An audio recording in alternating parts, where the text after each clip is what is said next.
Your mission, should you decide to accept it, is to know when to respond and when not to say nothing at all. As always, you always have a decision, but it is up to you to decide. This tape will self-destruct in 5, 4, 3, 2, 1. If you're new to the episode, I go by the name of ED. For all you smart and intelligent folks out there, listen, that just simply means Ed. Today's episode is entitled Choosing Your Battles Wisely, Navigating the Professional World with Confidence. This is the extended version. You mind if I share a quote with you? It all begins and ends in your mind. What you give power to has power over you if you allow it.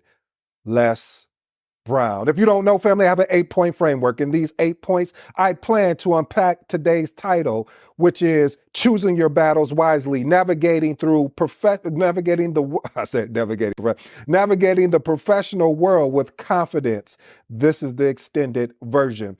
Point number 1, know your objective. Listen, family, you need to define your goals up front. If you choose to accept that particular battle, you need to understand, what are you in it for? Like, what are you looking to get out of this? A lot of times we step into battles or we put ourselves in positions and not knowing what we want to get out of it. Are we making a decision with our emotions, or are we making a decision with a logic? So we need to look at that before we engage in that battle. So again, know your objectives and know what you're going after.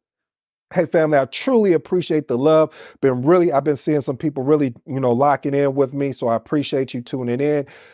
For those who haven't, please go ahead and subscribe. It doesn't cost you anything. And hit this like button, because it really does help me out. It helps the algorithm out to bring continuous content out like that. I also put together an amazing little 7-point little checklist in a sense of project management, some strategies. I'll post that I'll pin that at the top of the comments when I post the video, and share this with your other fellow project managers. All right, let's get into point number 2. Disarm with humor. This is one of my favorites, family. See, listen, being able to make light of the mood, being able to use but I have to, let me give you the caveat. We must ensure that we use it appropriately so we can diffuse the tension, at the same time displaying confidence in your ability to navigate difficult situations. I know what you're thinking, and you're on the other side of this, and you're saying, well, ED, what does that look like? Here's a good example. I've done this in a meeting. I've done it many times. Here's a secret, and I want to give you the best value that I possibly can give you. Here we go, family. I would say, hey, Fred, before you tell me what your deadline is for the project, I got to tell you a little secret. Fred is like, he's caught off guard. Like, what is he talking about? What's going on? I want to tell you, Fred, I saved a bunch of money by switching to Geico. And everybody on the call just falls out laughing, because they're like, this guy, what is wrong with that? Now I got you. Now your defense is down. Now all of the tension that was in the room, it's minimized for a time being. Now I go in for what we call the kill. The kill is this, family. I go in with the intention, because I've already made it up in my mind. I already knew, based on previous conversations and dealing with Fred and some of the stakeholders that are aligned with Fred, that they're not there to collaborate. They are there because of things that may have happened in the past. And I'm going to cover a point that is going to address the reason why Fred felt that particular way. But once I get his defenses down, now, like I said, I go in for the kill. And when I go in for the kill, I do it with a humble approach. And I say, hey, Fred, listen, honestly, man, I know that you have your short staff. I know you're dealing with a lot over there. I know you told me 2 weeks. Is there any possible way we can do maybe a week and a half, or maybe even a week? And if we can't do that, let me know now so we can figure out an alternative. Fred said back, and you know what, Ed, I'll go ahead and look at that. Let me go look at that. Give me a day and I'll get back to you. And honestly, family, you really because listen, we are building relationships here when we're leading projects. The more you can build a relationship, and instead of just sending out a generic email or sending out a generic Slack or Teams or whatever software platform that you're using, and genuinely building a actual relationship, it's going to help your project even more. So again, like I said, I always say, Hey, Fred, guess what I did? I saved a bunch of money switching to Geico, and I'll switch it up from time to time. But again, when I come with it, they already know, oh, what is ED up to? All right, let's move on to point number three. Point number three is the power of silence. The power of silence. See, listen, silence is an amazing technique. And this is coming from somebody that loves to talk, that comes from somebody that loves to really get the crowd going or get the stakeholders going. But sometimes I will get really, really silent. I'll get mute. I'll get so quiet that people say, hey, are you there? And I'll say yes. And I'm answering very short. Every time a question is, it gets shorter and shorter. And the reason why I'm doing that is saying that you've wasted my time. Reason why I'm doing that, I'm trying, no. I am making a point, family, to say that we came here to really conduct business. We came here to really talk about how we can make this project better. You're focused on the results. I'm focused on the outcome. How can I get us on the same page? I keep it brief and short. And then after a while, people are like, ooh, okay, I get where you're coming. So when I get silent, that means there's something that's going wrong. That means it's got so bad that we can't talk it out on a level that needs to be talked out. It got so bad that we can't have a good conversation because either people are talking over each other or it's things of that nature. So having the ability to leverage the power of silence. Now you have to be strategic with this. You can't just go quiet all the time because it's not going to work. It has to be strategic, family. So if you'd like to know more about that, leave a comment and say, hey, ED, I want to learn more about that. All right, point number 4, embrace constructive. I always tell you, family, all conflict is not bad. And I remember I just recently seen something from Cody Sanchez, and I would love to download a clip of how I perceived it. And she was saying, more or less, she was talking about the best companies and their founders and how they actively look for disagreement. Okay, here's the example. They would say, here's the action I want to take, and here's our company. I would love if you would poke holes in it and tell me the things you think I am missing. Cody says what they're actively looking for, disagreement because they're not looking to be right.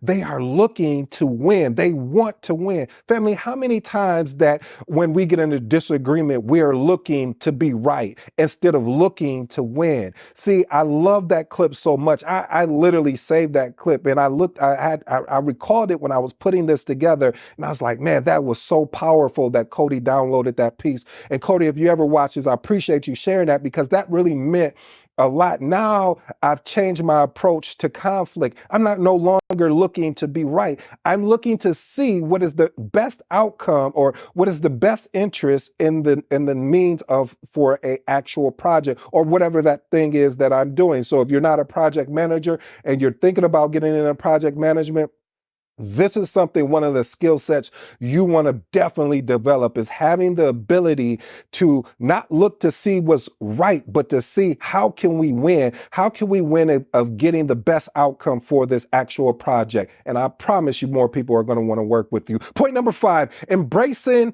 controversy. I know they say controversy doesn't sell. I say that's a myth. That's a lie. Listen, the ability to engage in creating controversy is typically avoided, but it can be a catalyst for change when traditional methods have failed.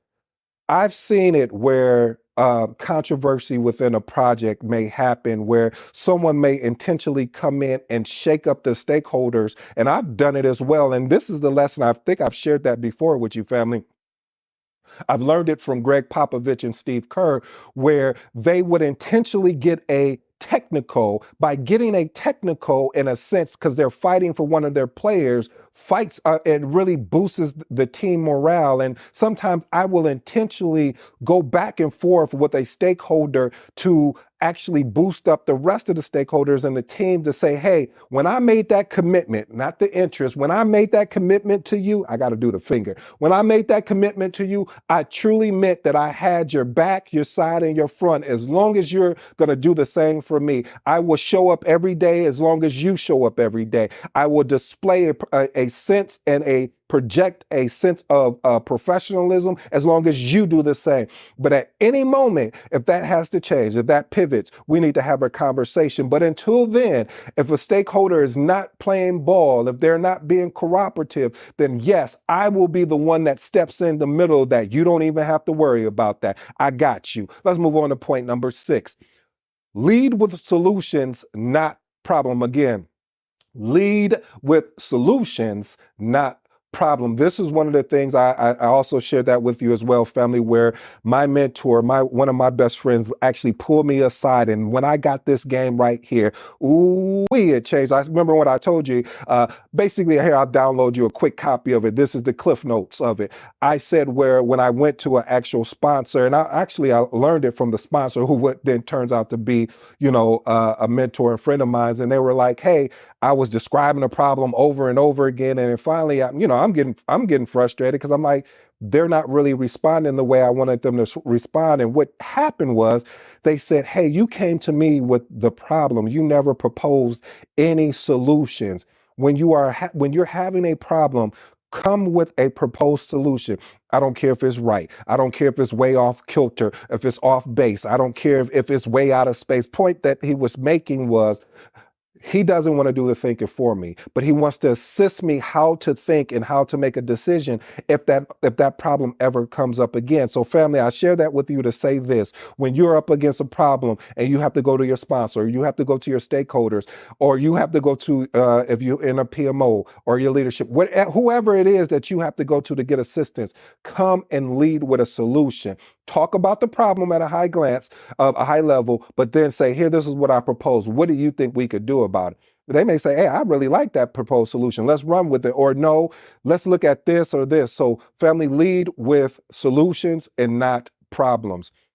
Point number 7, cultivate a network of mentors. As you know, I have multiple mentors. The reason why I have multiple mentors, shout out to Phil, is because of the fact of it's very important to have mentors. I think it's even more important to have paid mentors, because paid mentors, we don't try and take advantage of them, meaning that sometimes when you have a mentor that's giving you information for free, you don't appreciate what they're doing, the value that they're giving in. Because you don't appreciate that value, sometimes you take it for what am I looking for? You don't really appreciate it at the level that is being given to you, because that particular person went through something that you're about to get ready to go through, and they're going to give you the shortcut. They're going to give you the abbreviated or the high level response to what you're about to experience. That's why I always love, one of my favorite movies with Liam Nelson. I think that's right. If I got it wrong, I apologize, family. But it's called Taken. And there's a part in Taken where his daughter is on the phone and someone just broke in the house, and he's on the phone with her and he says, hey, this is what's about to happen. And he walks her through all of the actions that are about to happen. He was like, you're about to be taken, but keep the phone on so I can listen to hear what's going on. Why do I share that story with you? I share that with you because, family, the whole point of it, of having a quality mentor, especially a paid mentor, they hold you accountable. They make sure you do what you said you were going to do. It's not an interest. It's always something that you said, hey, this is what I need in my life. This is what I want to be. I want to develop a brand. I want to develop this. And they hold you to that level. They don't allow you to get out of it. They don't allow you to procrastinate. They hold you to a level. So I won't beat that up anymore, but I want to let you know, family, having a mentor is definitely key. Let's move on to the last and final point here. Timing and setting. Listen, timing and setting is very significant when you're getting ready to go to war, go to a battle. Address conflicts at the time and place is going to be the best way. Now, I'm going to say this, and I know it may rub some people the wrong way, but again, like I always say, it's part of the job. One of the things is that you're going to have to learn when to publicly address somebody and when to take it behind closed doors and privately address them. It's one of those things where it's not a one size fit all. I can't just say, well, yes, you should have done that privately, or yes, you should have done that publicly, because there's been many instances where something I said, I had a conversation privately, I should have addressed publicly, and things I said publicly, I should have said privately. But so it's a learning lesson. Remember, family, we are in a learning process where our goal is to get 1% better every day that we have an opportunity to wake up. I have two bonuses for you. First bonus is use EI, emotional intelligence. Listen, being able to practice the ability of self-awareness and self-regulation when you're approaching conflicts is going to be huge. Like, what gets under your skin? What gets you frustrated? I led when I opened this up, I led it with around the Les Brown quote. I brought that quote out because of the fact of, if you don't understand what gets you frustrated and gets you upset, then people will have control over you. When someone has control over you, they can do as they please. So learn what gets under your skin, what ticks you off, because the better you learn this is the better you'll be prepared for battle. And my last and final bonus, because I want to over deliver, family, is consider long-term relationships. Listen, weigh the importance of the relationship against the significance of the issue at hand. Sometimes, and I do mean sometimes, maintaining a positive relationship is more valuable than winning a particular battle. Hey, family, I hope you enjoyed today's episode. And again, I go by the name of ED, and this has been a really good episode. I really believe this is going to change people. I love to see what you guys think. Leave me a comment. I love to know where you're from. And what was one of the points that really arrested your attention that say, you know what, hey, I'm going to go and take that particular point and actually experiment with it and see if it works. Until next time, I'm out.